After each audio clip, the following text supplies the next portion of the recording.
खुलुमबाय बड'लेण्ड इंखं टेलिभिजननि स्टुडिअ आं सोमखोर शिला बसुमतारी दिनैनि गाहाय रादाबफोराव दं। दैबानायाव जिउ गोमानाय सुबुंनि बिबाङा सा 30 जाबाय। दैबानायाव सैनांनाय सुबुंफोरनि थाखाय बदरुद्दिन आजमलआ 2 कौटि रां अनसुंथाइ फोसावदों। दैबानायाव जिउ गोमानाय नखरनो 4 लाख रां अनसुंथाइ होगोन बुंदों हिमन्त बिश्व शर्मा। काछाराव ड्राग्सजों लोगोसे 3 हमजादों। बदरपुर रेल गेटनि साखाथियाव 2 सुबुंनि सह मोनदों। 2012 मायथाइनि बुथारनाय जाथायाव लोब्बा थानाय 7 सुबुंखौ जिउ जोबजासिम साजा फोसावदों। गोख्रैथि सालायनाय गारिया फ्लाइअभाराव बेलथायदों। दैबाना जानाय 3 जिल्लानि थाखाय इन्स्ट्रा सार्केल रमिं सिबिथाय। दानिया फैदो आबुं रादाबाव।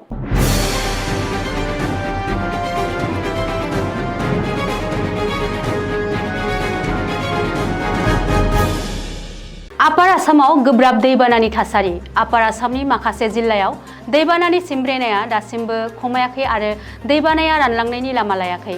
बेनि गेजेरावनो मंगलबारखालि हर गेजेराव आसाम स्टेट डिजेस्टार मेनेजमेन्ट अथरिटिआ फोसावनाय बायदिब्ला थांनाय 24 घन्टानि गेजेराव आसामाव गिलु-बालु दैबाना मोगा-मोगि जानानै सा 30 सुबुंफोरा जिउ गोमादों। बबेखानि सानसेनि गेजेरावनो शिबसागर जिल्लायाव सा 13, चराइदेवआव सा 5, गलाघाटआव 2, जरहाटआव 1 आरो गुबुन गुबुन जिल्लायाव सुबुंनि जिउ गोमादों।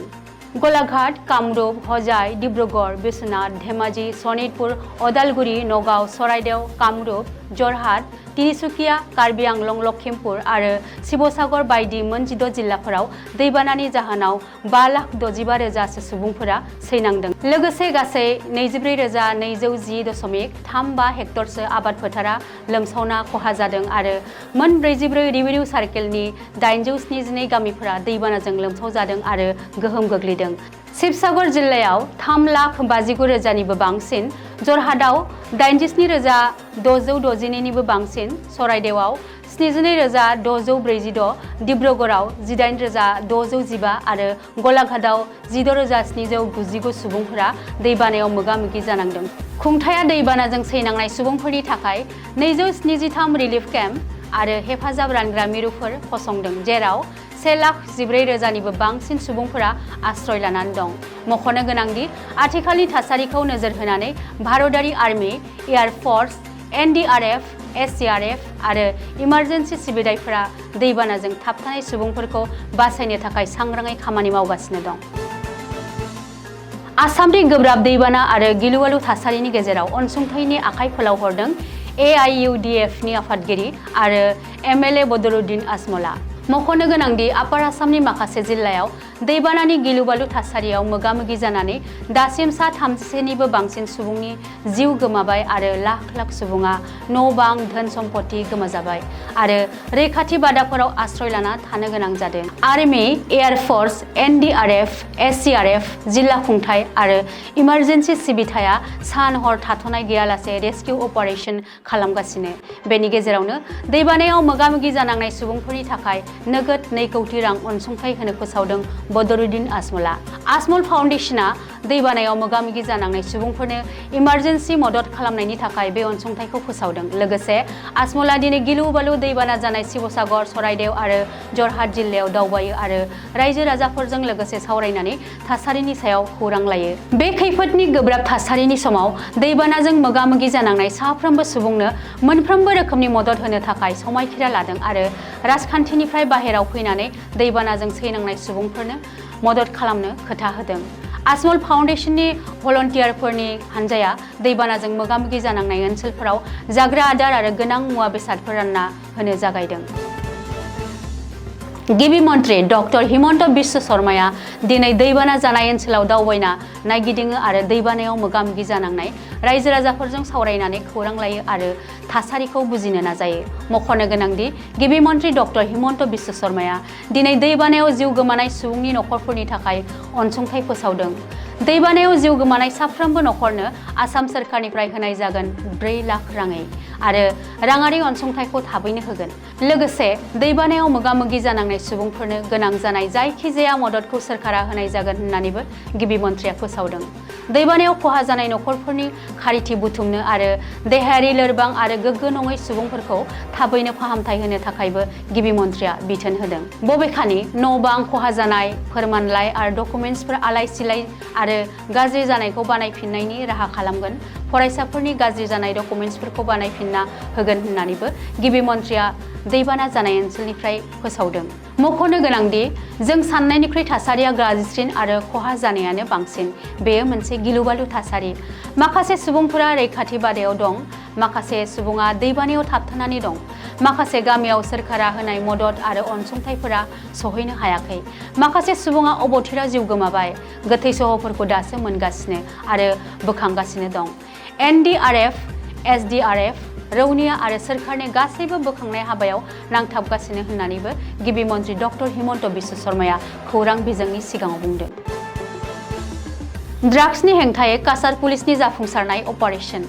आयेन बेरेखा ड्राग्स आरो निसागोनां मुवा बेसादफोरनि फालांगिनि हेंथायै पुलिस बिफाना गोख्रों अपारेशन खालामगासिनो। बेनि गेजेरावनो काछार पुलिसआ गोबांथार बिबांनि ड्राग्सजों लोगोसे 3 स्मागलार हमनो हादों। मोनसे खौरांनि सायाव बिथा खालामनानै पुलिसआ सिलचर इम्फल हादरारि राजालामानि रंपुराव सिग्रोमनानै गंसे कारनिफ्राय गुबुन हादराव बानायनाय याबा टेब्लेटफोरखौ जब्द खालामदों। मिथिनो हानाय बायदिब्ला मणिपुरनिफ्राय सिलचरसिम थांनाय गंसे गारिखौ सिग्रोमनाय समाव पुलिसआ स्रोदै बानायनाय मोनसे कम्पार्टमेन्टनिफ्राय 12 पेकेट याबा टेब्लेटफोर बोखांनो हायो। बे पेकेटआव गासै 24,000 या टेब्लेटफोर जब्द खालामनाय जादों।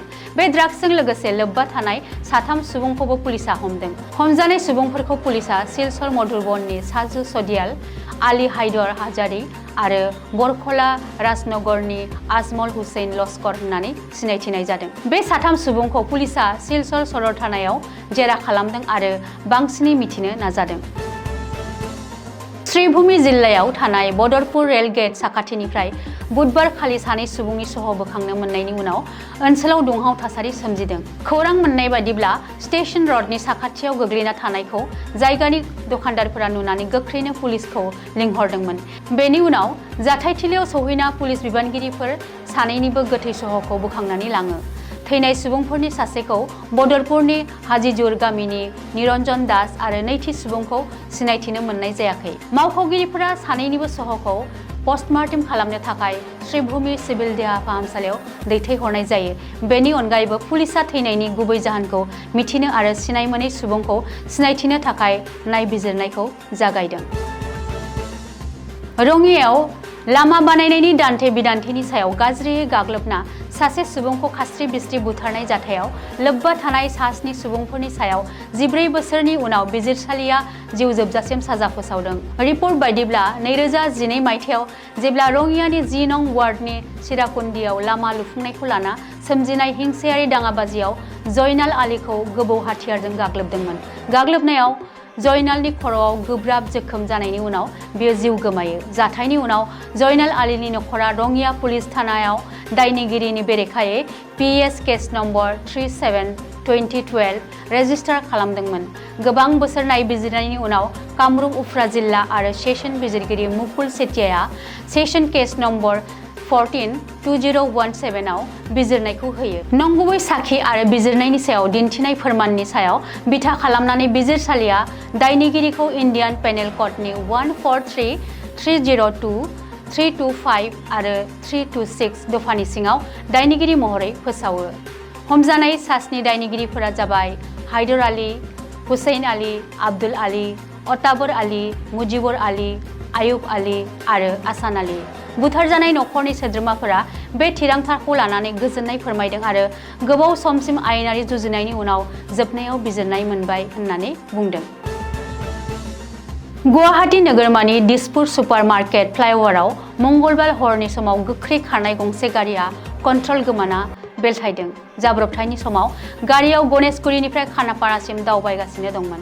बे जाथायाव गारिनि सालायगिरि आरो दावबायारिफोरा जोखोम जादों होननानै मिथिनो मोननाय जादोंब्लाबो बेसेबां गोब्राबै जादों बेनि जेबो रोखा फोरमायथि मोननाय जायाखै। गुदि नायबिजिरनाय बायदिब्ला बै समाव गारि सालायगिरि आरो दावबायारिफोरा जौ लोंनानै दंमोन ना गैयामोन बेखौ दासिमबो पुलिसआ मावख'आरि महरै रोखा खालामाखै।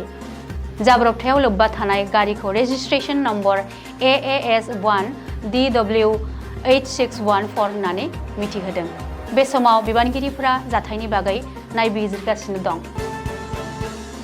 आपार आसामनि गिलु-बालु दैबाना लोमजानाय जिल्ला आरो ओनसोलफोरनि मबाइल नेटवर्कनि सायाव गेदेर खौरां। दैबाना जानाय मोनथाम जिल्लायाव इन्ट्रा सार्कल रमिं सिबिथाय होबाय। आथिखाल थासारिखौ नोजोर होनानै मिरु सोरखारनि टेलिकमिउनिकेशन बिफाना इन्ट्रा सार्कल रमिं सिबिथाय गनायथि होदों। गिबि मन्त्रि डक्टर हिमन्त बिश्व शर्माया ससियेल मिडियायाव बे बाथ्राखौ फोसावदों।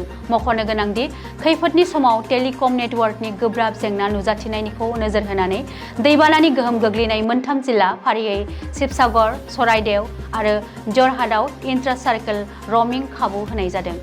इन्ट्रा सार्कल रमिं सिस्टेमनि खाबु होनायनि जुनै मबाइल बाहायगिरिफोरा गावसोरनि गुबै सिम कार्डनि नेटवर्क एबा कभारेज गैयै थासारियावबो इमारजेन्सि जगाजग खालामनो एबा कल खालामनो हायो। ग्राहकफोरनि निजा सिबिथाय होग्रा एयारटेल, जिअ', भिआइ आरो बिएसएनएल नेटवर्क डाउन जायोब्लाबो एबा दानजायोब्लाबो बिसोरनि फना गावनो गाव ओनसोलाव थानाय गुबुन नेटवर्कखौ बोना लाबोगोन। बेनि जुनै दैबानाजों साग्लोबजानाय आरो सिलिंखार जानाय ओनसोलफोराव मोगा-मोगि जानांनाय सुबुंफोरा गोनांथार बुब्लियाव फन कल, मेसेज खालामनो हागोन आरो फोनांजाब सिबिथाय अरायबो बाहायनो हागोन। भारत सोरखारनि टेलिकम बिफाननि फोसावनाय बायदिब्ला बे इमारजेन्सि सुबिदाखौ 24 जुलाइसिम होनाय जागोन। बबेखानि बे सिबिथाया दैबानाजों खहा जानाय ओनसोलफोराव रैखाथि मावफारियाफोरखौ गोख्रै खालामनाय, संनाय आदार एबा हेफाजाब हरनायाव मदद होगोन आरो दैबानाजों सैनांनाय सुबुंफोरखौ रैखाथि हान्जाजों सोमोन्दो लाखिनायनि थाखाय गोबां हेफाजाब होगोन होनना खुंथाया फोरमायो। दिनैनि रादाबा एसेनोसै। गोजोन्थों।